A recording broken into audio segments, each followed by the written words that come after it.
8 years ago, my life unraveled. It started the night my husband Mark uncovered my affair with my boss, James. Mark had noticed the signs: late office hours, sudden business trips, an emotional gap widening between us. His suspicions were confirmed when he found undeniable evidence.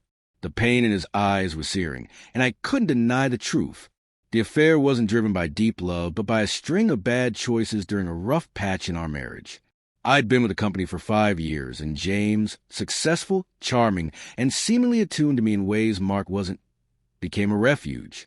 What began as harmless chats gradually turned into something reckless. I told myself the secrecy was thrilling, but I was mistaken. When Mark confronted me with the emails, he didn't yell or demand answers. His silence and hurt said everything. He left that night and stayed gone for 2 days. When he returned, it was only to pack and leave for good. The months that followed were a haze. I took leave from work to avoid James, whose presence I couldn't face. Mark filed for divorce swiftly, and I didn't contest it, knowing I was at fault. I relocated to a small apartment in a quiet neighborhood, seeking anonymity. It was a relief, but also a stark reminder of my losses. The divorce finalized in 6 months. With no children, the legal process was straightforward, but the emotional toll was immense. Our families, once close, were fractured. Friends chose sides, and many drifted away. The isolation was crushing, and I knew I'd caused it. I eventually returned to work, but left James's company, unable to handle the gossip and pity. I joined a smaller firm where my past was unknown, hoping for a fresh start. Yet guilt and regret lingered. I buried myself in work to stay distracted, but the sense of loss persisted. Over time, I sought therapy to unravel why I'd made such destructive choices. I learned the affair wasn't just about James. It stemmed from unresolved issues in my marriage I'd ignored.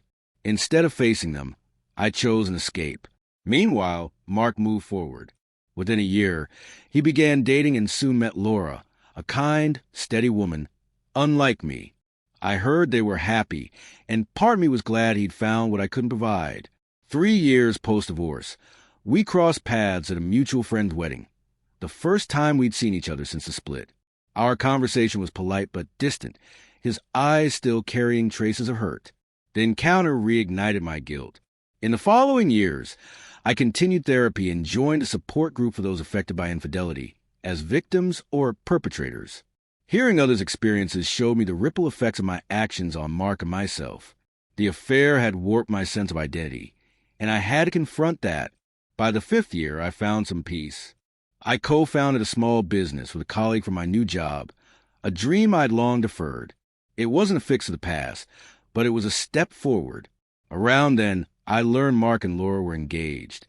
The news stirred mixed feelings.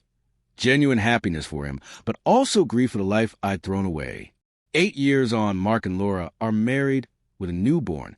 I sent a congratulatory card, not expecting a response. To my surprise, Mark replied, suggesting coffee to talk, not to reconnect, but for closure. Meeting him felt like catching up with a familiar stranger. We discussed our lives and growth. Mark shared that the affair had devastated him, but he'd come to see our marriage's failure as a shared responsibility. He regretted not noticing my struggles sooner. While this didn't absolve me, it softened the narrative that I was the sole villain. He said he'd forgiven me, not for me, but to free himself for his new family. We parted with quiet understanding, closing a painful chapter. Today, my business thrives, surpassing my hopes. I've started dating again, more mindful of my needs and desires.